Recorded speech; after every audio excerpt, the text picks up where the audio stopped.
Bonjour à toutes, fidèles et bien-aimés du Seigneur. Bonjour à ceux et celles qui nous rejoignent maintenant. Merci encore de votre patience, merci de votre flexibilité. Nous avons du retard, mais merci en tout cas d'être avec nous ce matin. Aujourd'hui encore, c'est un jour d'exception. C'est le jour du Seigneur, c'est le jour où nous avons décidé de mettre tout à part pour venir le louer, l'adorer. Et c'est aussi un jour d'exception parce que hier, nous avons marié la fille de notre pasteur, de notre couple pastoral de Vincent et Laurence, Rachel qui est notre pianiste et ainsi que Daniel qui s'occupe de notre équipe du son et de la créatech. Et c'est vraiment un honneur d'être avec eux ce matin parce qu'ils vont aussi honorer le Seigneur, parce qu'ils ont décidé d'être là avec nous ce matin, parce qu'ils ont décidé que le Seigneur avait la première place dans leur vie.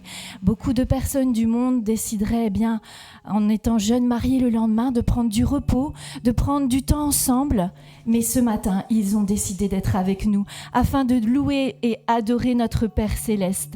Alors, même si effectivement nous sommes fatigués aussi, mais nous sommes fatigués pour des bonnes raisons, nous avons fait la fête, nous avons célébré cette union où au centre, Dieu est là. Alors ce matin, nous allons aussi nous appuyer sur les forces du Seigneur pour le louer de tout notre cœur. Amen. Est-ce que je peux entendre le peuple de Dieu de venir célébrer le Dieu vivant?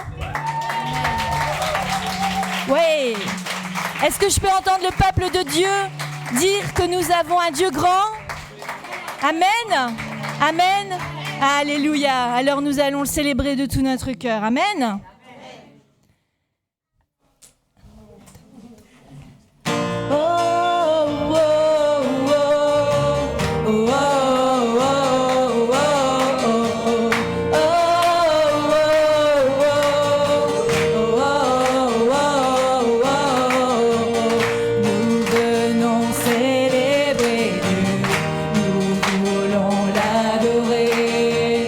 Devant lui, nous nous couvrons.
venus pour te célébrer, Seigneur, de tout notre cœur. Oui, nous voulons élever ton nom, ton saint nom, et te dire combien nous t'aimons. Oui, Seigneur, sois le bienvenu en ce lieu. Reçois notre adoration. Vraiment, Seigneur, qu'il soit comme un doux parfum pour toi, un doux parfum de fleurs, un parfum de bonne odeur. Seigneur, ça vient de notre cœur pour toi. Nous voulons te dire merci pour ta présence parmi nous. Merci pour les frères et sœurs qui sont là aussi, Seigneur. Tu passes dans les rangs avec ton Saint-Esprit et tu, Seigneur, les remplis de toi. Merci, Seigneur. Merci aussi pour Rachel et Daniel. Seigneur, viens les fortifier, Seigneur, en ces moments. Viens, Seigneur, leur donner le repos dont ils ont besoin. Le repos physique, mais aussi le repos de l'âme. Seigneur, merci. Merci parce que nous avons pu être là pour, bien, partager leur bonheur. Et nous sommes dans la joie parce que nous savons aussi que toi, Père, ton cœur de Père se réjouit pour eux. Et aussi, Seigneur, les anges dans le ciel, bien, loue ton nom, mais loue aussi en ce moment avec nous. Alors, nous voulons encore dire maintenant que dans la bataille, nous allons dire et proclamer que nous sommes victorieux. Nous sommes victorieux en ton nom, Seigneur. Et nous voulons aussi saisir que ta grâce seule nous suffit. Dans toutes circonstances, Seigneur, tout comme tu nous as donné ta vie si précieuse, nous voulons nous rappeler dans les difficultés que tu es là et que ta grâce seule nous suffit. Saint-Esprit, viens souffler maintenant, viens sanctifier, viens rappeler, viens fortifier. Merci pour ce précieux cadeau que tu es aussi. Oui, nous voulons déclarer que nous croyons en notre Sauveur et en notre Seigneur, que nous avons confiance en lui et que, Seigneur, nous savons qu'il est l'inébranlable, qu'il est le Dieu de l'impossible. Alors nous allons simplement déclarer que nous irons ensemble là où tu veux, Seigneur. Conduis-nous, Seigneur. Alléluia.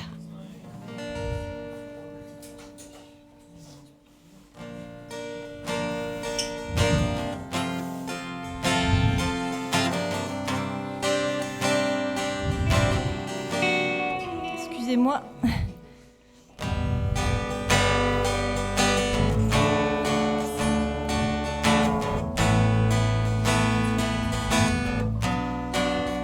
Alors, un petit souci direct, je m'excuse. J'ai ma guitare qui est complètement désaccordée. Alors, je vous propose de prendre ces moments pour prier. Élevez votre voix et profitons de cette onction parce qu'il y a une onction particulière de victoire ce matin. Parce que simplement, nous sommes fatigués, mais le Seigneur vient prendre toute la place. Alors, élevez votre voix vers le Seigneur. Amen. Merci pour ces moments, Seigneur.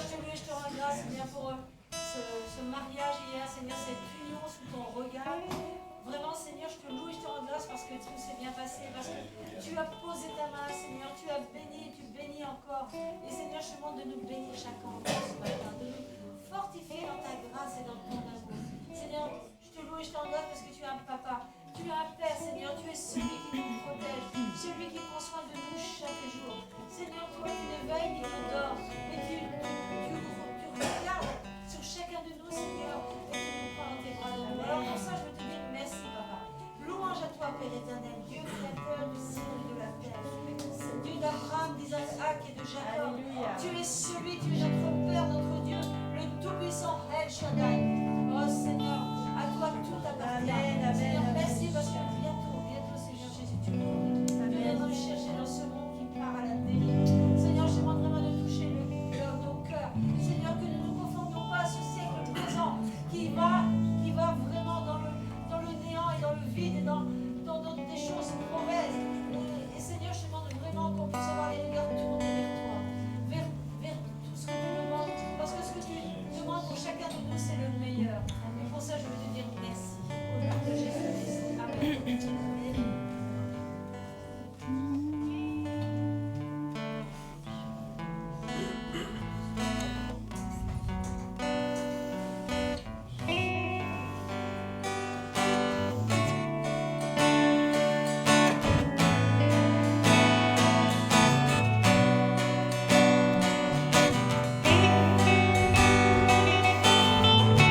suis éprouvé, je ne suis pas délaissé, car toi seul me suffit, car toi seul me suffit.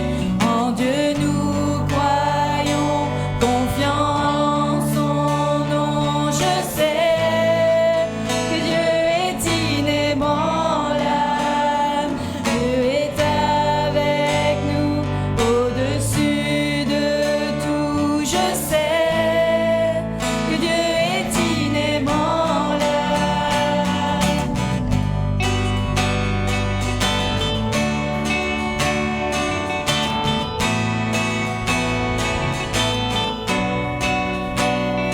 Nous irons là où tu vas, dans l'inconnu tu es là, tu marches devant nous, tu marches devant nous. Conduis mon cœur dans tes voies, car je veux vivre pour toi. Tes promesses sont certaines, tes promesses sont certaines. En Dieu nous croyons, confiants en son nom. Je sais que Dieu est inébranlable, Dieu est avec nous au-dessus de tout. Je sais que Dieu est inébranlable, Dieu est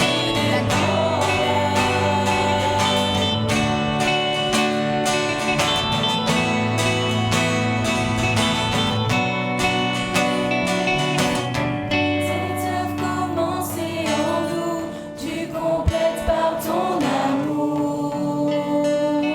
Grand est ton nom, et tu combats pour nous, notre espoir est pour toujours. En toi, ô Dieu, cette œuvre commencée en nous, tu complètes par ton amour. Grand est ton nom, et tu combats pour nous, notre espoir est pour toujours. En toi, ô Dieu, nous croyons, confiants en son nom. Je sais que Dieu est inébranlable, Dieu est avec nous au-dessus de tout. Je sais que Dieu est inébranlable, Dieu est inébranlable.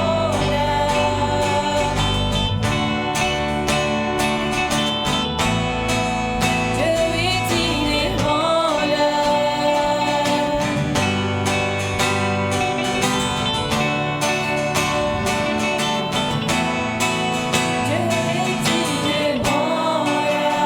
Alléluia.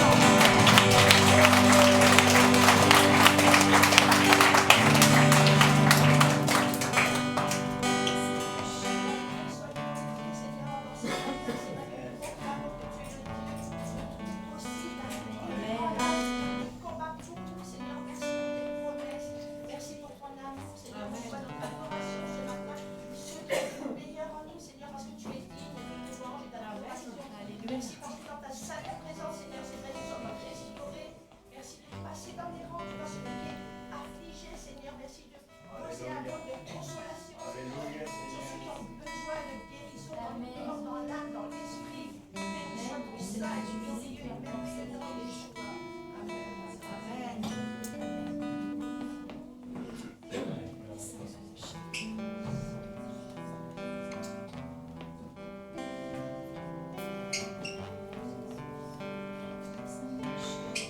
Seigneur, merci, Seigneur, pour ce culte ce matin, Seigneur, merci.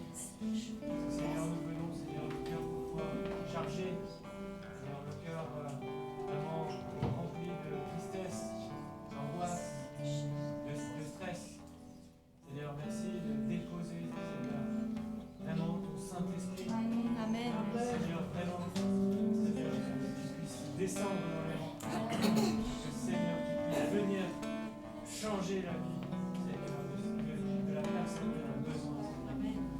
Viens, Seigneur, bénir, Seigneur, mes frères et sœurs. Viens, Seigneur, bénir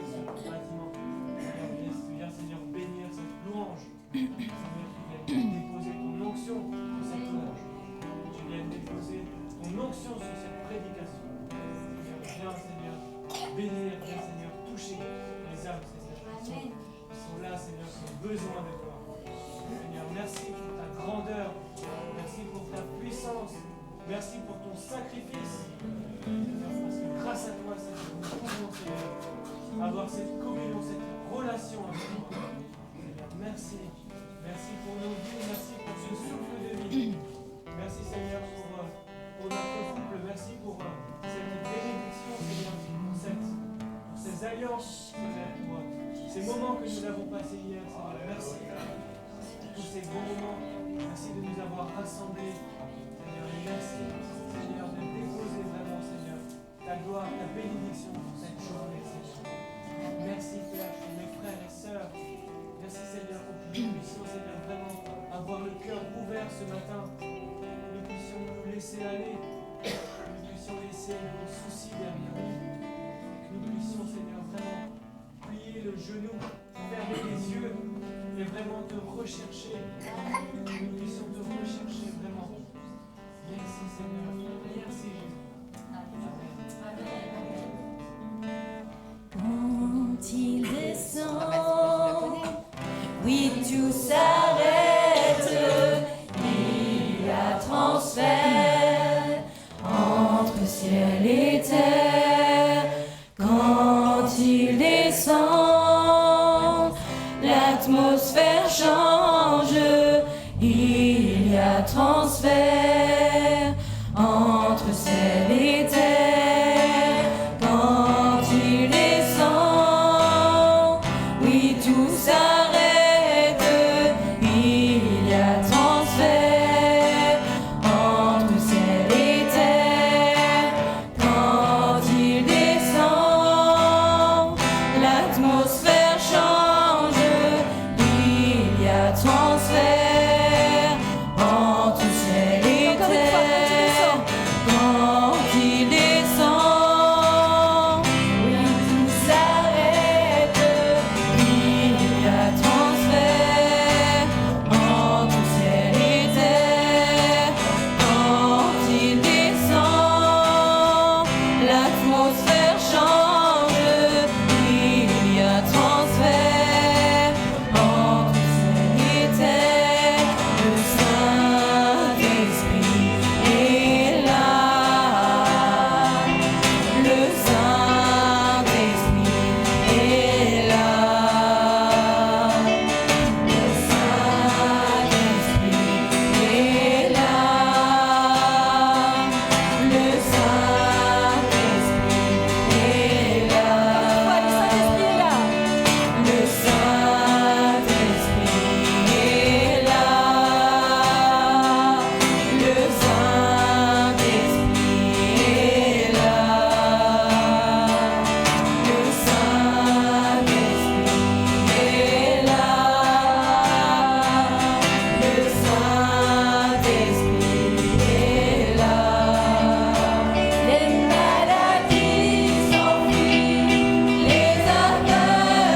il descend, l'atmosphère change, il y a transfert entre ciel et terre.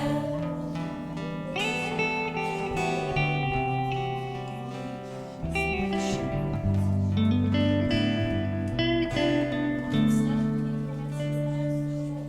te remercie, Seigneur, pour ton Saint-Esprit. C'est vrai, Seigneur, c'est ton Saint-Esprit, Seigneur, qui nous dirige, c'est ton Saint-Esprit qui nous guérit. Et je te demande, Seigneur, de vraiment venir passer, que ton Saint-Esprit puisse passer dans les rangs, Seigneur, que tu puisses nous consoler, Seigneur, que tu puisses renouveler, Seigneur. C'est vrai qu'on a tous besoin, Seigneur, d'être renouvelés par ton Saint-Esprit et que tu puisses guérir, Seigneur, toutes ces personnes qui ont mal au cœur, toutes ces personnes qui sont tristes, ces personnes, Seigneur, qui ont besoin de toi. Et Seigneur, je te demande aussi que tu puisses les baptiser par ton Saint-Esprit aussi. Pour ceux qui en ont besoin, Seigneur, je te remercie parce que tu es un grand Dieu. Je te remercie parce que tu nous as donné ce Saint-Esprit, Seigneur, pour qu'on puisse agir comme des disciples, Seigneur. Je te remercie, Seigneur, pour tout ce que tu fais pour moi dans ma vie, dans mon foyer. Je te remercie parce que tu as béni Rachel et Daniel, Seigneur, pour leur mariage.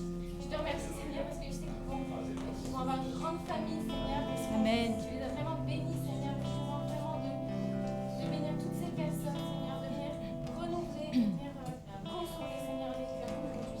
Je t'ai pris dans mon nom, Jésus. Amen.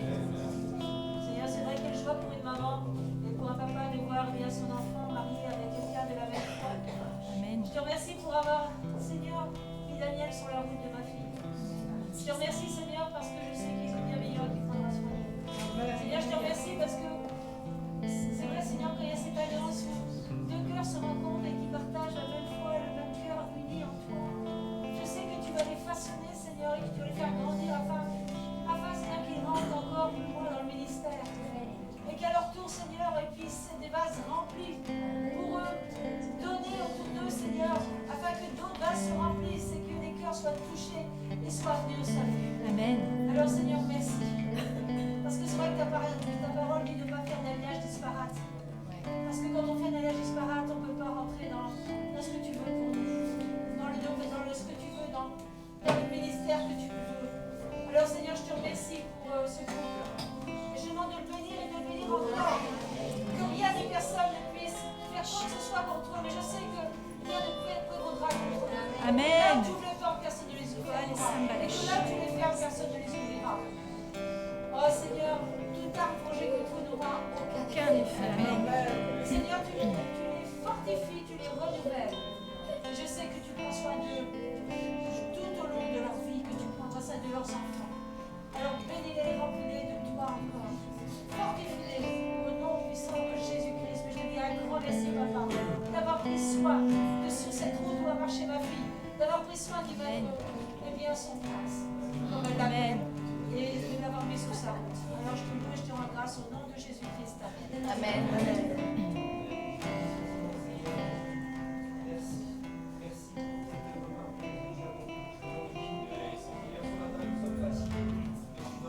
Amen. Merci, Seigneur. Amen.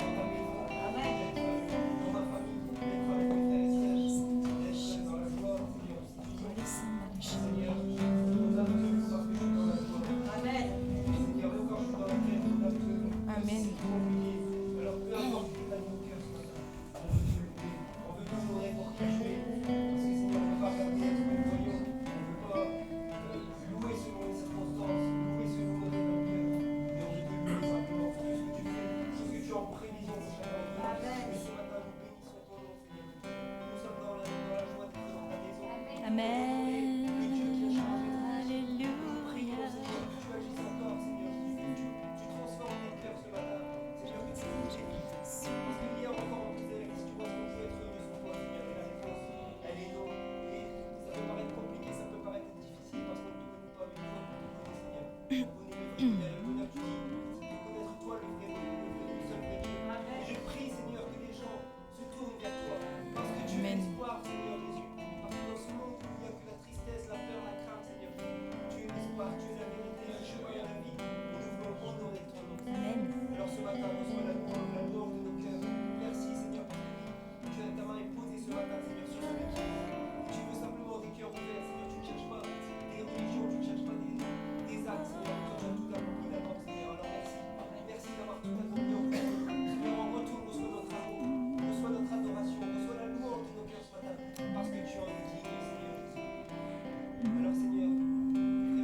je t'ai entendu. J'ai vu ta foi, j'ai vu ta fidélité, j'ai vu ton amour. Et je veux te combler au-delà de tes espérances. Je veux te guider. Je veux faire de toi un pilier. Je veux faire de toi un pilier. Tu seras un exemple pour ceux qui te verront. Tu seras un exemple, un témoignage de mon amour. Et beaucoup viendront à moi parce qu'ils auront vu ton exemple. Ils auront vu le don de ta foi, le don de ta fidélité, le don de ton amour. Et je vais vous bénir au-delà de ce que vous espérez. Je veux vous remplir de mon Saint-Esprit. Je veux vous donner ma force. Je veux vous donner ma joie. Je vais vous glorifier. Ma gloire repose sur vous. Quoi que ce soit qu'il arrive, quoi que ce soit qu'il arrive, dans les petits comme dans les grands détails, vous verrez ma présence, dit l'Éternel. Amen. Amen.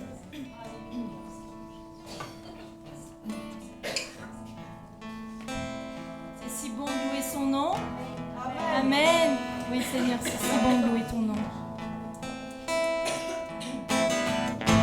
C'est si bon de louer son nom, de chanter des louanges, gloire à son saint nom, de proclamer sa fidélité chaque jour infiniment.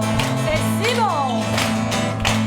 C'est si bon de louer son nom, de chanter des louanges, gloire à son saint nom, de proclamer sa fidélité chaque jour infiniment, infiniment.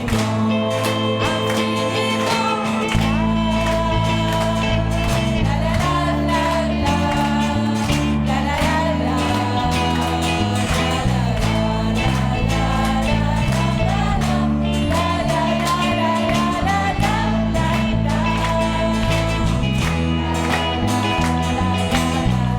À vous, c'est si bon.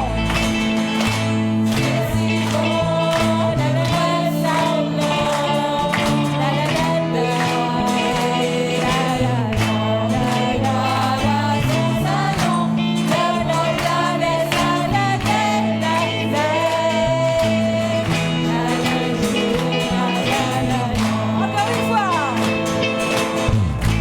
C'est si bon de louer son nom, de chanter des louanges, gloire à son saint nom, de proclamer sa fidélité chaque jour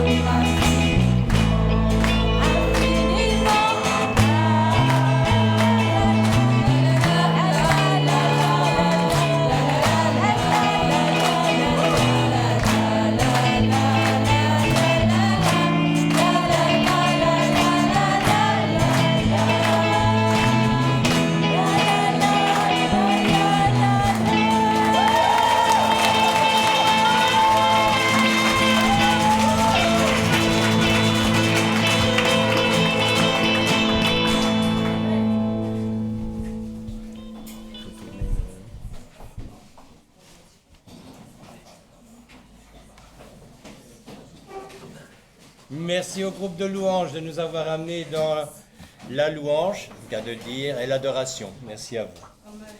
Voilà, les amis internautes et les amis de l'Assemblée de l'Eau Vive qui ne sont pas avec nous. Aujourd'hui, on a encore la chance d'avoir un partage avec notre frère Philippe Champreux.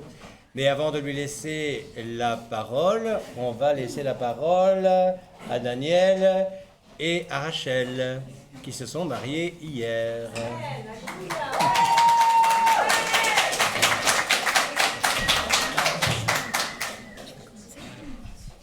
Bonjour à tous. Bonjour. Donc déjà, merci à tous d'être là, d'avoir eu ce courage de vous lever ce matin. Beaucoup ne sont pas venus parce qu'on a fini très tard le mariage hier. Mais voilà, ça continue encore cet après-midi. et avec un beau brunch qui arrive tout à l'heure. Donc en tout cas, voilà, on vous remercie pour tout ce que vous avez fait, pour tout ce que vous avez fait aussi hier à la cérémonie. On a eu des échos incroyables de l'équipe qui s'est occupée du nettoyage. Donc vraiment un grand merci à tous ceux qui ont contribué à tout ça. Et voilà, donc on vous fait plein de gros bisous. On vous aime très fort. Et voilà, donc... Oui, pour toute la déco, je te laisse... dans nos remerciements, évidemment, ça englobe tous ceux qui ont été là dans les préparations, dans la prière aussi, dans le soutien.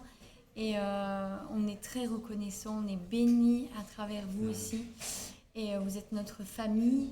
Et voilà, et du coup, vous savez, on va afficher, il y a l'adresse, mais après le culte, vous êtes tous conviés au brunch à la salle. On va profiter encore de ce bel endroit. Et on continue, on prolonge malgré la fatigue, les festivités. C'est ça. Et voilà, en tout cas, on est très reconnaissants. Merci pour tout. Voilà, soyez bénis. Soyez bénis.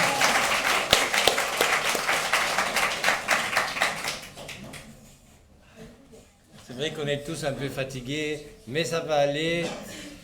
C'est pour de la réjouissance. Voilà, je vais appeler Philippe. Tu viens, Philippe, partager avec nous ce que Dieu a mis sur ton cœur.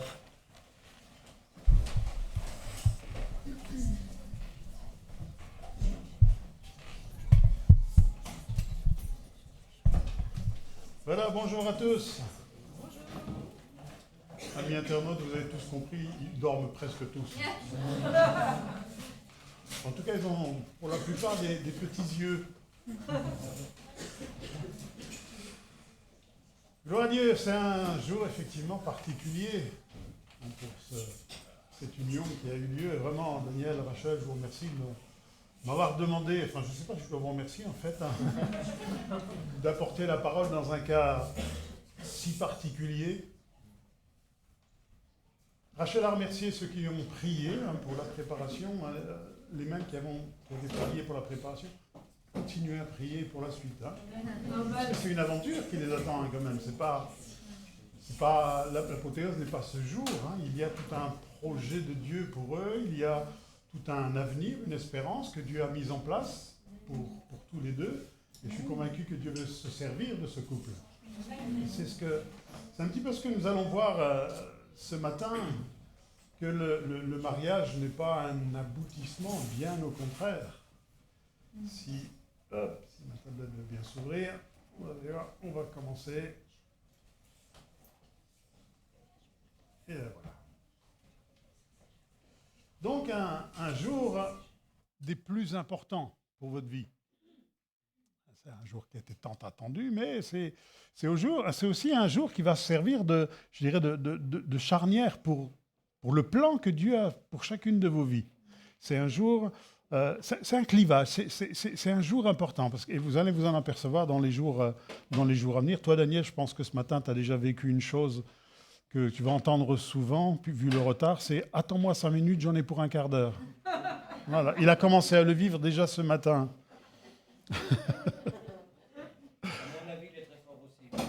Ah oui.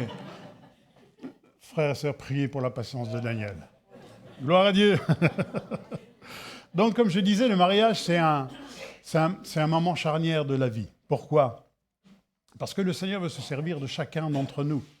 Quand on s'est donné au Seigneur, ce n'est pas pour remplir une chaise dans telle ou telle église, de tel et tel endroit, tel pays, etc., etc.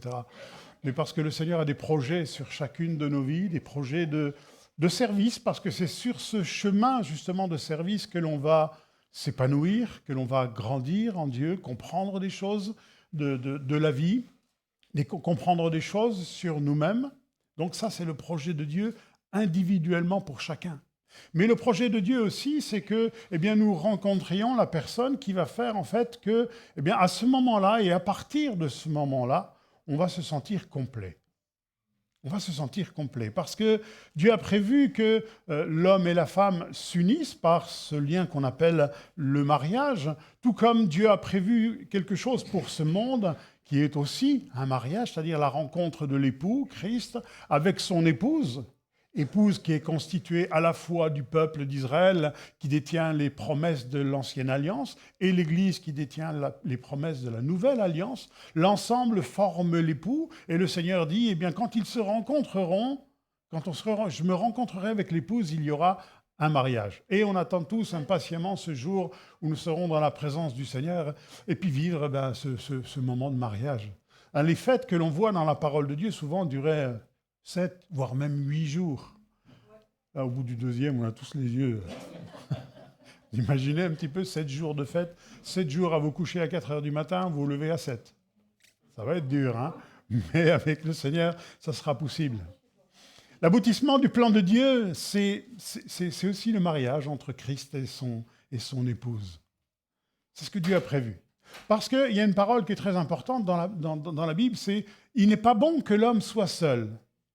Et Dieu le sait très bien, hein, mais je préfère moi cette version « L'homme seul n'est pas bon ». C'est-à-dire qu'il a prévu quelque chose, il a prévu une rencontre. Alors comme je dis l'homme, c'est aussi bien l'homme que la femme, hein, mais l'humain seul n'est pas bon. Et c'est pour ça que Dieu prévoit un moment particulier dans la vie de chacun et dans le service que l'on a et que l'on veut rendre pour le Seigneur, un moment particulier où il va nous compléter, c'est-à-dire qu'il va nous donner ce qui nous manque. Il va nous donner d'aller plus loin dans ce que l'on vit et dans ce que l'on connaît. Et c'est ce que vont vivre maintenant Daniel et Rachel. Vous allez vous apercevoir que Dieu vous a mis ensemble parce que vous vous plaisez, parce que vous avez envie de vivre ensemble, mais parce que Dieu a des projets pour vous. Et ça, c'est très important. Et il est important de comprendre aussi que l'humilité de l'homme, c'est de reconnaître qu'il est incomplet sans sa femme. Et l'humilité de la femme, c'est de reconnaître qu'elle a été créée pour l'homme. Et quand on a compris cela et quand on vit cette dimension-là, on se dit, waouh, ça ne peut aller que de l'avant. Et Dieu a des projets pour chacun d'entre nous, comme Dieu a des projets aujourd'hui pour Rachel et Daniel. C'est l'ensemble, je dirais, c'est l'ensemble qui vont retrouver le plan initial pour l'homme dans la création. Hein, il a créé l'homme et la femme. Ensuite, on voit un homme, celui qu'on appelle Adam. Et puis ensuite, eh bien, vient la femme. Eh bien, c'est le projet initial de Dieu. Et il appartient aujourd'hui à Daniel et Rachel, quelque part, d'écrire l'histoire maintenant que le Seigneur a prévue pour eux, parce que c'est aussi tout un combat. Hein, vous savez, quand Dieu veut quelque chose, il met tout en place pour que cela arrive, mais on sait tous et chacun que des choses peuvent arriver pour contrecarrer ce plan. Et qu'est-ce que Dieu veut faire dans ce cas? Mais Rachel et Daniel vont maintenant écrire l'histoire que Dieu a prévue pour eux. Parce que Dieu avait prévu cette union, parce que maintenant, ils sont complets. La raison principale pour laquelle il est dit qu'il n'est pas bon que l'homme soit seul, je dirais que ce n'est pas seulement, comme dit l'Ecclésiaste, parce que 2 valent mieux qu'1. On s'embête moins, 2, on rigole bien. Dans un lit, forcément, tous les deux, on aura plus chaud. À la fin du mois, 2 salaires, c'est quand même mieux qu'1. Certes, il y a des avantages comme cela, mais ce n'est pas uniquement pour cette raison que l'Ecclésiaste va nous dire cela. La raison, c'est parce que l'homme et la femme, l'humain d'une façon générale, va trouver son complément. Il va trouver en l'autre ce dont il avait besoin, ce dont il a besoin pour l'emmener plus loin. Et tout dans la création trouve son équilibre dans ce principe que Jésus rappellera admirablement, « Donnez et il vous sera donné ». On comprend bien cet échange, « Donnez et il me sera donné ». C'est-à-dire qu'il y a un échange qui se fait. Et bien dans le couple, c'est exactement la même chose, c'est exactement le même principe. Je vais apprendre à donner et je vais apprendre aussi à recevoir, parce que sans cela, je ne vivrai pas l'équilibre idéal pour accomplir ce que Dieu a prévu pour moi, pour notre couple, pour ce que l'on est. Et tout fonctionne selon cet équilibre-là. Et on s'aperçoit qu'on est dans un monde où le déséquilibre il est flagrant, parce qu'aujourd'hui, qu'est-ce qu'on fait?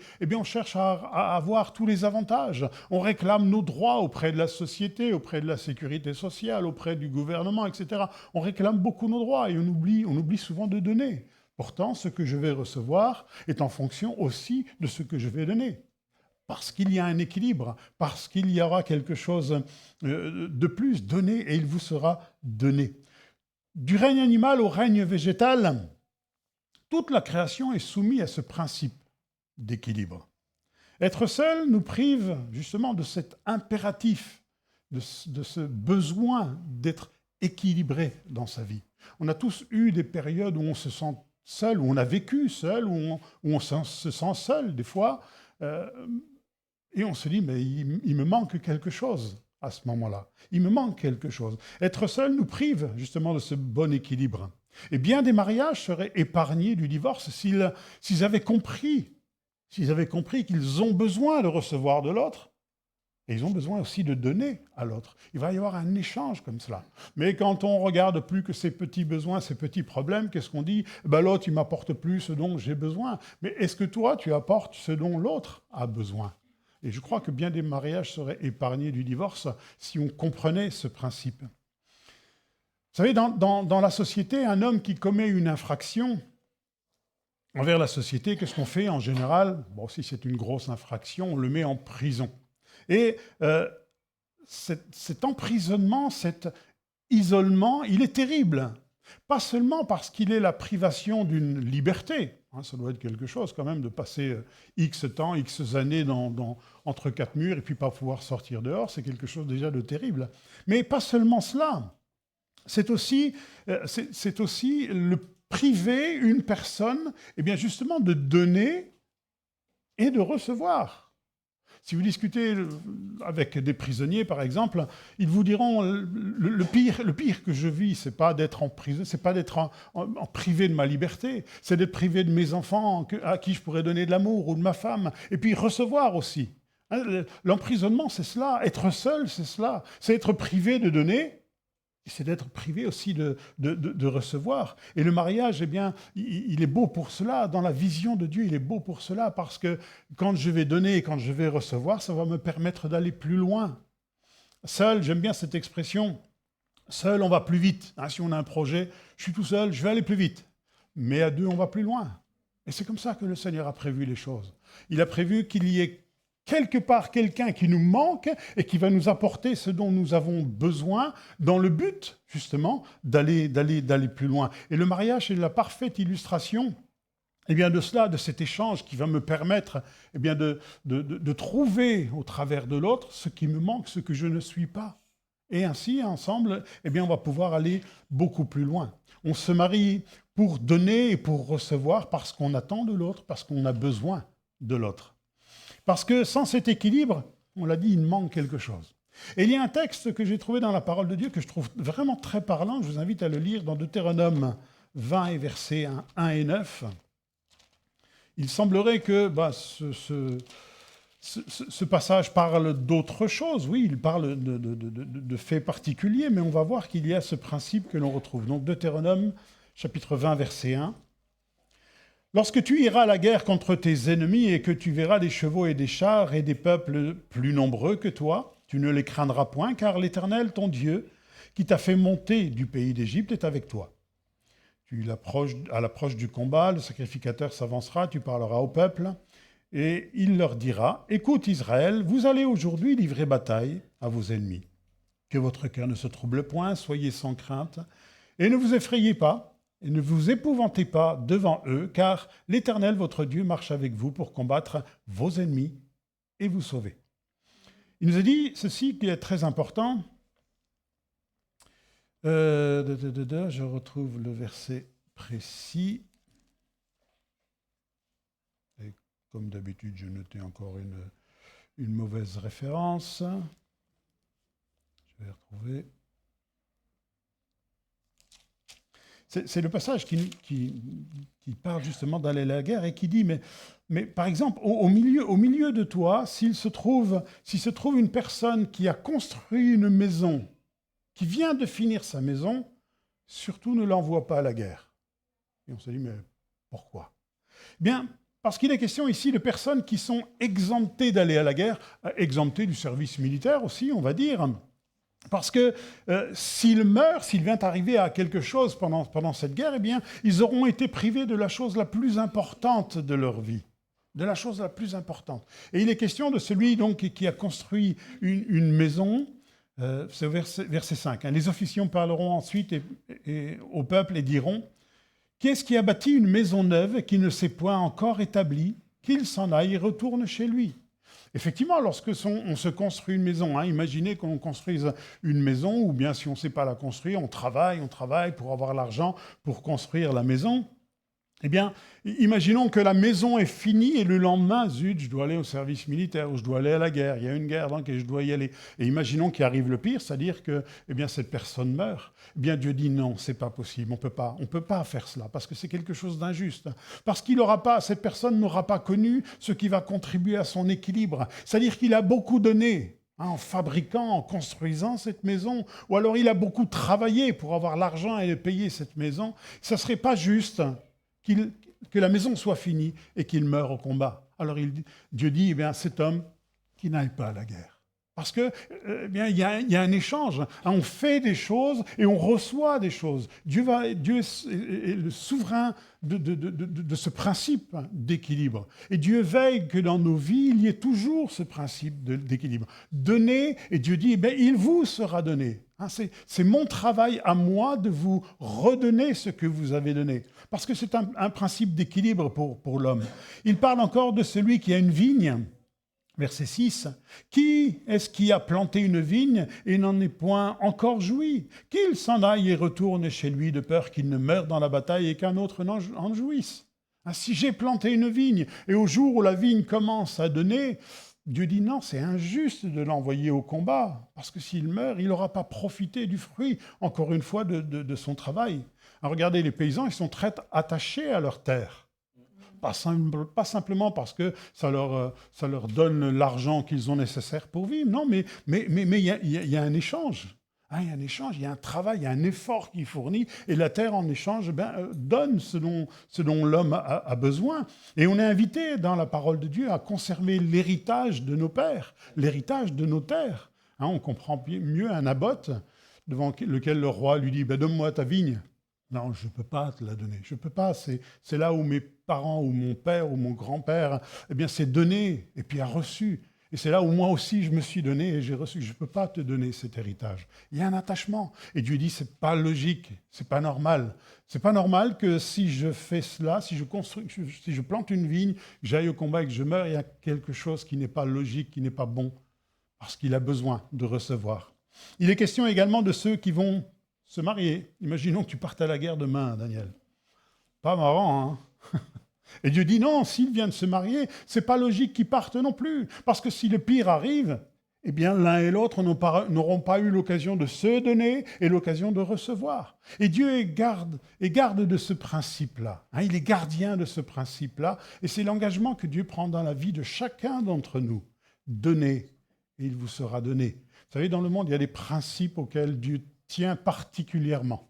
Donnez et il vous sera donné. Et si on donne à Dieu, quel que soit ce que l'on est capable de donner à Dieu, la Bible nous dit qu'il est redevable de rien à personne. Tout ce que je ferai pour Dieu, Dieu a dit tu vas recevoir. Non pas comme une récompense qu'on donne parce qu'on a fait une bonne action, mais parce que ça fait partie de l'équilibre dans la moralité de l'homme. Il n'est pas bon que la femme soit seule parce que seul, on n'incarne pas, je dirais, la dimension humaine dans notre personnalité. La dimension féminine, quand on regarde un peu, on la connaît. Ce qu'une femme apporte, généralement, c'est la bonté, l'ouverture, la tolérance, la patience. Enfin non, ça c'est plutôt Daniel. La charité. On sait que la femme a des attributs en elle-même, parce que Dieu l'a conçue comme ça, qui va apporter à l'homme. Et l'homme, en général, lui, il a d'autres qualités qui sont la rigueur, la justice, la sévérité, des fois. L'enfant, attention, je t'emmène vers papa. Et la sévérité, la témérité aussi, le courage. Le courage guerrier. Les hommes, nous, on est des guerriers, on est des chasseurs. Et la femme, elle serait plutôt dans l'apaisement et dans la paix. Mais oui, mais c'est dans la complémentarité des deux qu'est l'équilibre, justement. Imaginons un monde de femmes. Imaginons un monde d'hommes. On se dit, mais il y a quelque chose qui ne va pas. Et on comprend au travers de cela que eh bien, c'est l'union des deux qui va faire l'équilibre dont nous avons besoin. Et voilà le programme de votre vie. Voilà le programme. C'est qu'ensemble, vous vous apportiez ce que vous êtes l'un et l'autre pour que eh bien, s'accomplisse le projet de Dieu pour vous. Et je sais que Dieu a des projets pour vous. On rencontre des situations, des fois, dans notre vie où il faudra la dimension féminine, où il faudra de la compassion, de l'empathie, de l'amour. Oui, oui, oui. Mais il y a des fois où il faut plutôt de la sévérité. Des fois, il faut prendre une décision. Des fois, il faut la dimension masculine des choses. Mais l'une et l'autre, des fois, sont dans l'excès. S'il n'y a que cette partie-là, c'est l'excès. Les deux ensemble, ça forme quoi? Ça forme la justice de Dieu. Et c'est ce que l'apôtre Paul va dire. Il va dire, mais considérez la bonté et la sévérité de Dieu. Ah oui, parce que Dieu ne peut pas transiger avec ces choses. Si le monde n'était qu'amour, alors à ce moment-là, on se permettrait de faire n'importe quoi. Et c'est ce que ce monde fait. On se permettrait de faire des choses. Si le monde n'était qu'amour. En revanche, s'il n'était que sévérité, vous savez, pendant des années, la religion que l'on connaît le plus pour chacun d'entre nous, nous a présenté un Dieu sévère. Si tu fais ça, attention, Dieu va te punir. C'est un peu l'image, en tout cas pour moi, c'est un peu l'image que j'avais des choses de Dieu. Attention, si tu fais des bêtises, Dieu va te punir. Aujourd'hui, au travers de ce que je vois dans les religions aujourd'hui, ça serait plutôt un Dieu. Dieu est bon, frère, vas-y, Dieu est bon. Il y a un déséquilibre dans l'un et dans l'autre. Paul dit considérer la bonté et la sévérité de Dieu, parce que c'est comme cela, parce que Dieu est juste. Il ne peut pas condamner l'innocent, c'est pas juste. Il ne peut pas absoudre le coupable. C'est pas juste non plus. Donc, des fois, dans des décisions, il faudra une dimension féminine ou il faudra une dimension masculine. Et voilà le grand travail que vous avez devant vous. Et c'est pour ça que souvent, le mariage, c'est une entreprise, parce que ce n'est pas toujours aussi évident d'arriver à cela. De dire à l'autre, je crois que c'est toi qui as raison. Je crois qu'il faut montrer de la compassion dans cette situation. Mais attention, on va prendre aussi des dispositions pour que cette compassion n'aille pas trop loin. Et puis des fois, il y aura un peu plus besoin. Est-ce qu'il faut vraiment une parité 50-50? Je ne sais pas. Le Seigneur présentera dans notre vie des circonstances où il y aura besoin de la dimension masculine et où il y aura besoin de la dimension féminine. Parce que cela forme le bon équilibre. Et c'est véritablement quelque chose de très intéressant à vivre. Vous savez, dans notre société, on va rencontrer un problème très prochainement avec l'homosexualité. On va rencontrer ce problème-là, ce problème de déséquilibre. Parce que s'il y a deux hommes ou deux femmes qui forment un couple et qui ont un enfant, quelle va être la structure de l'enfant? Il va lui manquer une dimension. Automatiquement, il lui manquera une dimension. Adam, lui, a vu les animaux défiler devant lui et puis il a constaté, non, parmi les animaux, il n'y a pas ce qui me convient. Pourquoi? Parce qu'il a constaté que parmi les animaux, il y avait plutôt un instinct de survie, plutôt qu'un instinct humain où chacun allait donner et recevoir. Il a dit, non, c'est pas avec les animaux que je vais pouvoir vivre, c'est pas avec cela. Le bon fonctionnement de l'homme, c'est de se donner, mais c'est aussi de recevoir de l'autre. Cela rejoint l'équilibre et la responsabilité, entre la responsabilité et le devoir. Et le bon équilibre, encore une fois, il est là. Des fois, il est mon sentiment de responsabilité. Qu'est-ce que je dois faire dans cette situation? Et qu'est-ce que je mérite aussi? Qu'est-ce que j'ai droit dans cette situation? Et la société est construite comme cela. Une seule chair qui aura la dimension divine parce que l'homme seul n'est pas bon. Et c'est dans l'union, justement, entre un homme et une femme, où à ce moment-là, on trouve que cet équilibre est capable de se faire. Et c'est à partir de là que Dieu va pouvoir dire maintenant, on va pouvoir construire, on va pouvoir faire des choses. Dieu se sert, bien sûr, quand on est de chacun d'entre nous, lorsque l'on est encore célibataire, les frères et sœurs qui ne sont pas encore mariés, servez Dieu, vous allez voir, Dieu va conduire toutes choses.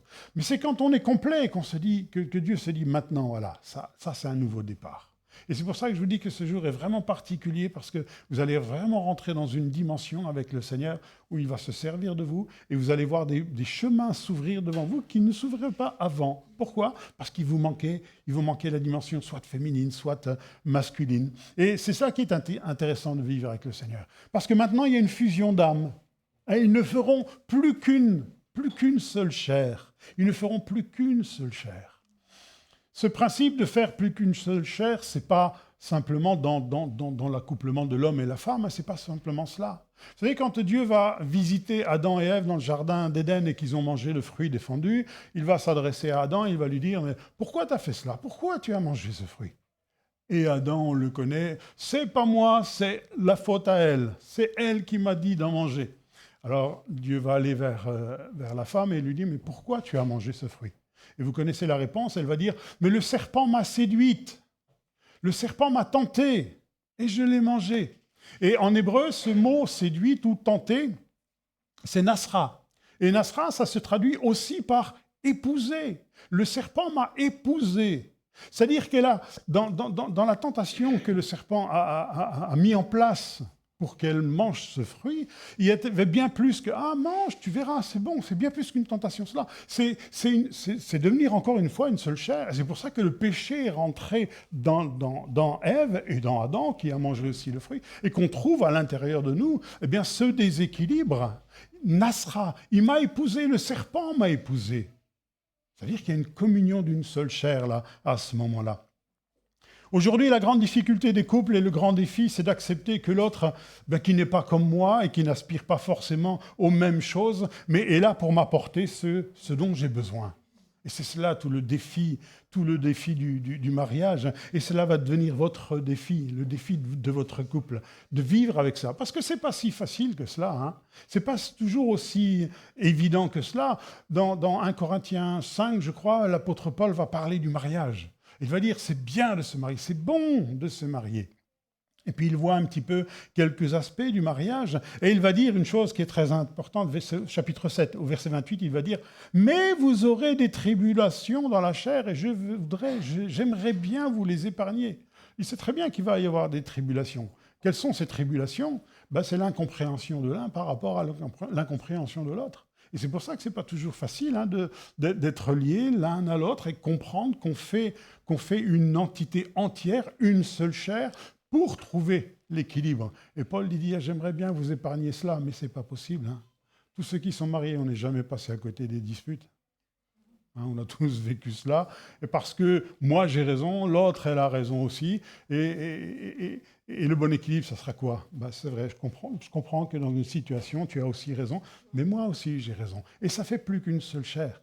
Et Dieu ainsi va construire de cette façon. Et le combat, eh bien, c'est de perdre l'objectif de l'union, justement. Et c'est ce que ce monde a tendance à perdre, à ne plus comprendre. Perdre l'objectif de l'union.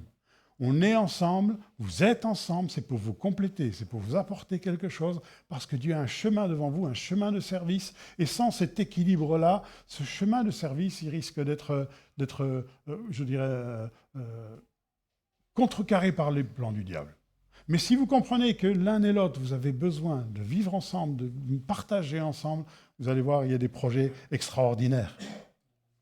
Et quand on regarde le couple que Dieu a formé, c'est beau de voir les choses comme ça. On a besoin les uns des autres. J'ai besoin de donner, j'ai besoin de recevoir. Là, je sens que Rachel, elle est un petit peu déçue parce qu'elle m'a demandé de parler, vous savez, parler de l'amour, parler des fleurs des champs. Parler, vous savez, comme dans le livre des Cantiques, la gazelle qui court et puis le fiancé qui court derrière.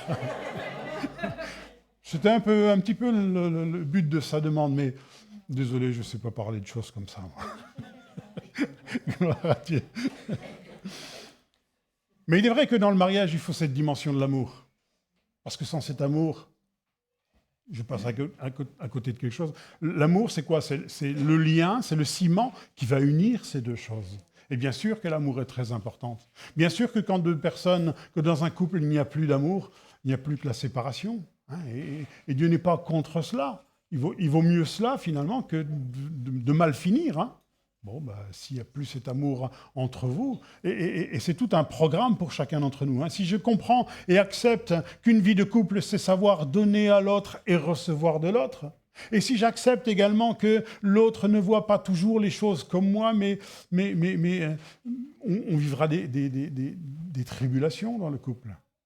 Mais Dieu a prévu cela avec un ciment qui s'appelle l'amour. Et bien sûr, s'aimer l'un et l'autre, c'est la base de tout. Il y a un ingrédient essentiel qui manque dans l'équilibre, c'est l'amour qui va cimenter le tout et qui va faire que Dieu va pouvoir nous conduire. Dieu est bon, mais il est sévère.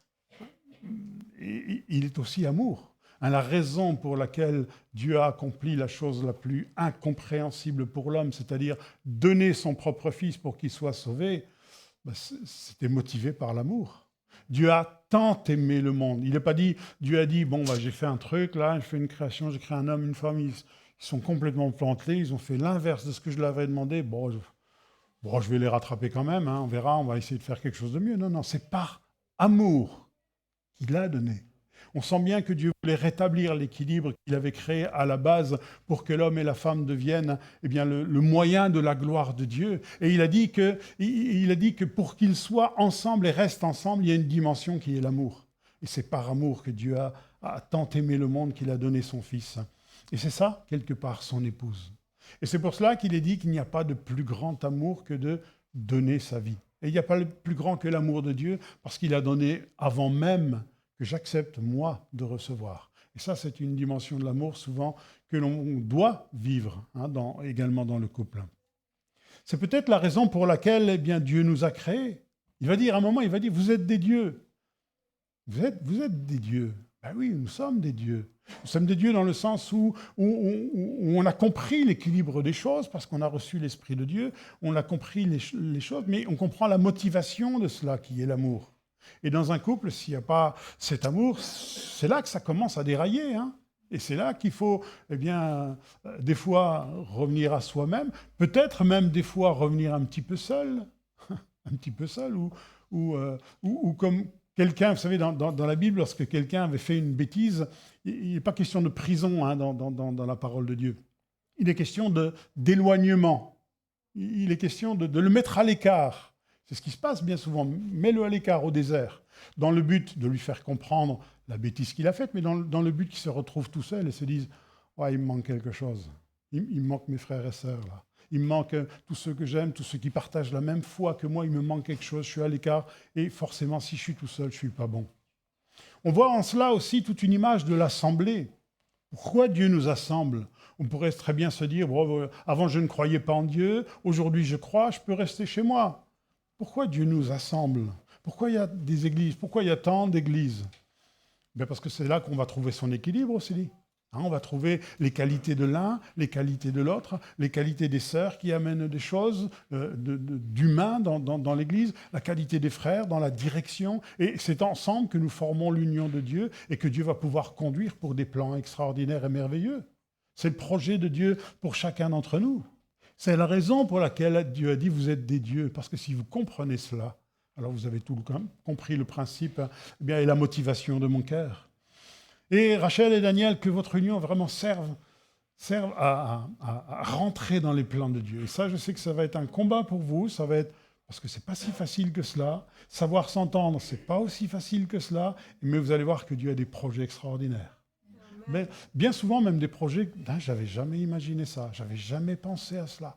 J'avais jamais pensé même que ce garçon ou cette fille-là serait ce dont j'ai besoin. J'aurais jamais pensé à cela. Et pourtant, au bout d'un temps, on se dit, mais non, personne d'autre n'aurait pu. Donc les alliages de Dieu, les assemblages de Dieu. Si vous êtes encore célibataire, les jeunes ou les internautes, si vous êtes encore célibataire, faites confiance à Dieu. Amen. Faites confiance à Dieu, il sait très bien ce qu'il vous manque, il sait très bien quel est le besoin de votre âme, il sait très bien ce qu'il manque à votre personnalité et il va vous l'apporter au travers d'elle ou au travers de lui. Mais faites confiance au Seigneur, il sait très bien ce qu'il fait. Et ainsi, vous allez rencontrer, Dieu va mettre des plans, des circonstances pour que vous rencontriez celui ou celle dont votre âme a besoin et enfin devenir une seule chair et puis ensuite servir le Seigneur. Et connaître d'autres horizons avec le Seigneur. Donc il y aurait bien des choses à dire sur le couple. Il y aurait encore bien des choses à dire, mais retenons ce matin qu'on a besoin de l'un et de l'autre. Dieu nous a formés comme cela. Notre équilibre est en l'autre. Et même si des fois j'ai du mal à comprendre l'autre, c'est peut-être le Seigneur qui m'interpelle et qui me dit, mais reviens un petit peu en toi-même, souviens-toi comment tu étais avant. Et quand je me souviens comment j'étais avant, je me dis, oui, finalement, je préfère ces inconvénients-là. Je préfère, parce que je sais que Dieu a des projets. Et il y a ainsi, je dirais, un chemin, un sentier qui s'ouvre de service où Dieu peut utiliser et l'un et l'autre, parce qu'ils reproduisent, en fait, en étant une seule chair, ils reproduisent la création initiale. Vous savez, Adam, à la création, c'est Adam et Ève ensemble, dans la même personne, dans la même entité. C'est après qu'il y a division, mais c'est la même entité. Et le mariage, c'est quoi ? C'est revenir au projet initial de Dieu. Une seule chair, travailler ensemble pour l'œuvre de Dieu. Amen. Donc, prions ensemble que le couple de Daniel et Rachel trouve cette complémentarité, parce que c'est un combat, l'apôtre Paul ne l'a pas caché. Vous aurez des tribulations dans la chair. Et je prie pour que vous puissiez réaliser combien Dieu va vous diriger et vous conduire. Dieu a des projets. Et pour chacun d'entre nous, et vous aussi internautes, Dieu a des projets pour chacun d'entre nous. Amen. Merci Père éternel. Merci pour les projets de bonheur, merci pour les projets d'espérance que tu as sur nous. Seigneur, qu'ils puissent se réaliser. Et que pour se réaliser, que tu nous aides à rencontrer celui ou celle dont nous avons besoin pour former plus qu'une seule chair.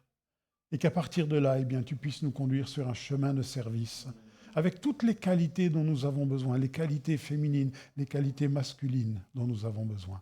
Mais Seigneur, c'est ensemble que nous formons ce seul corps et qui va être au service. Seigneur, merci de conduire Daniel, Rachel, dans ce chemin que tu as pour eux. Merci de les aider à le comprendre.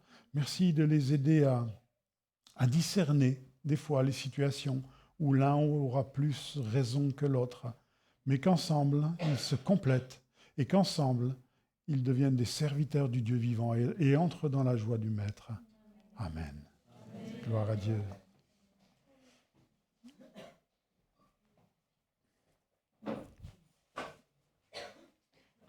Merci Philippe, c'était un beau partage sur le mariage, où tu nous as rappelé l'amour, la justice, qui est l'équilibre que Dieu veut que nous connaissions personnellement, bien sûr, et surtout maintenant pour vous deux en couple.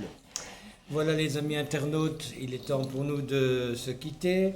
Je vous souhaite une bonne semaine. Rappel aux frères et sœurs de l'Assemblée qui nous écoutent que nous avons notre réunion de prière demain à 20h. Il n'y aura pas de réunion d'enseignement le 1er mai, donc mercredi. On va profiter, je pense, de ce congé général pour que nous aussi, nous puissions nous reposer un peu. Et je vous rappelle bien sûr que nous aurons notre culte, normalement avec Nathanaël Beumier, ce dimanche prochain. Je vous souhaite une très bonne semaine et vous dis à très bientôt. Soyez bénis. Gloire à Dieu.